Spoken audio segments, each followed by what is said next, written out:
සීම හෙට පස්වරුවේ පැවැත්වීමට නියමිතයි. හෙට දිනයේදීද විවාදයට ගැනෙන්නේ මුදල් සහ ක්‍රම සම්පාදන අමාත්‍යාංශයට අදාළ වැය ශීර්ෂයයි. මේ අතර දුම්වැටි සඳහා අය කරන බදු සම්බන්ධයෙන් වැය ශීර්ෂ විවාදයට පෙර මුදල් කාරක සභාවේ සභාපති ආචාර්ය හර්ෂද සිල්වා අදහස් පළ කිරීමත් සමග අද පාර්ලිමේන්තුවේ සංවාදාත්මක තත්ත්වයක් මතුවුණා. සිගරට් බද්ද ගහන විදිය වැරදි. ලෝක සෞඛ්‍ය සංවිධානයත් පිළිගත් UNDP සංවිධානය මේ සියලුම දෙනා කියලා තියෙන්නේ ඒ කියන්නේ සිගරට් එකක් විකුණනකොට ඒකට 75ක බද්දක් වදින්න ඕනේ. ඉතින් මේ බද්ද මේ වසර කිහිපයක් තුළ පල්ලෙහාට එමින් පවතිනවා. ආණ්ඩුවට එන ආදායමට වඩා මොනෑම හෝ හේතුව මොකක්ද කියලා අපි දන්නවා. විශ්ලේෂණය නොකරගත්ත නිසා ආයතනයට ලැබෙන ලාභය අතිවිශාලයි ආණ්ඩුවට ලැබෙන ආදායමට වඩා. ඒකට අපි මෙතන සාකච්ඡා කරා ආණ්ඩුවෙන් පෙන්නලා දුන්නා උද්දමනයට තව 104ක් එකතු කරලා තමයි කියලා මේ බද්ද ගහන්නේ. හැබැයි ඒ පැත්තෙන් බැලුවොත් අපි පෙන්නලා දුන්නා අත් වශයෙන්ම ගිය අවුරුද්දේ උද්දමනය 1.9 නෙමෙයි 1.2.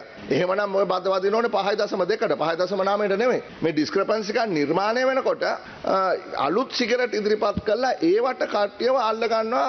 මොකද තර්කය තමයි එහෙම නැති වුණොත් එහෙම බීඩි බොන්න ඒ කට්ටිය උනන්දු වෙනවා කියලා. මුදල් කමිටුව හැටියට අපි මේක සම්මත කරේ අයවැය පාස් කර ගන්න අවශ්‍යතාවය නිසා නැතුව වෙන මොකක්ද නිසා නෙමෙයි.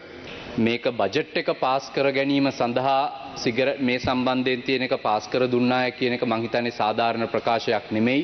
මොකද කමිටුවක් විදිහට මේක ඩෙලිබරේට් කළා මේක පිළිබඳ විශ්ලේෂණය කරලා කමිටුව විසින් එකඟතාවයකට ඇවිල්ලා තමයි තනිපුද්ගල මතයක් නෙමෙයි නියෝජනය කරන්නේ මේ සඳහා අප්‍රූවල් එක දුන්නේ සෑහීමකට පත්වීමෙන් පසුව.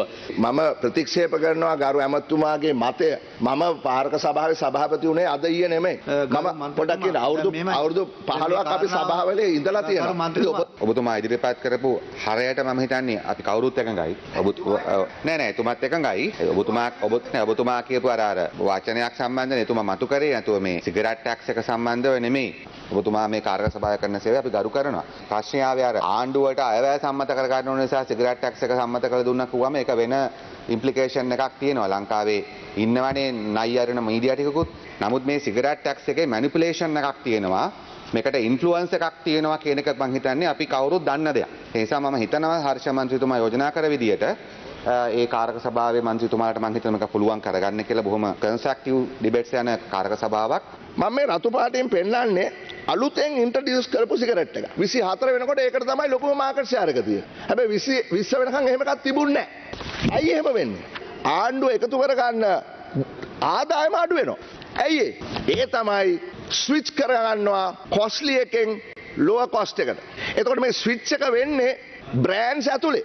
එතකොට ඒ ස්විච් එක වෙනකොට දැන් වැඩියෙන් විකුණන බ්‍රෑන්ඩ් එකේ එක්සයිස් ටැක්ස් එක අඩු නම් ආණ්ඩුවට ලැබෙන එක්සයිස් රෙවෙනියු එක අඩු වෙනවා. ඒත් එක්කම මේ 75ට මං කියවන්න තියාගන්න ඕනේ කියලා ඇෆෝඩබිලිටි එක මේ බලන්න මේ අලුතෙන් ආපු සිගරට් එක 67.8ට තමයි තියෙන්නේ. බදු ආදායම ලබා ගැනීම සඳහා මීට වඩා මෙතන සාකච්ඡාවක් විය යුතුයි. කාරක සභාවේ කෙටි කාලයයි තියෙන්නේ සාකච්ඡාවකට. ඔබලා එක අපිට එවනවා පාස් කරලා දෙන්න කියලා. මටත් පුළුවන් විපක්ෂයේ කුහකෙක් හැටියට කියන්න නෑ මම මේක කරන්නේ නෑ කියලා. කාරක සභාවේ තව සමාජිකයෝ ඉන්න එක ඇත්ත. නමුත් මම තමයි සභාපති.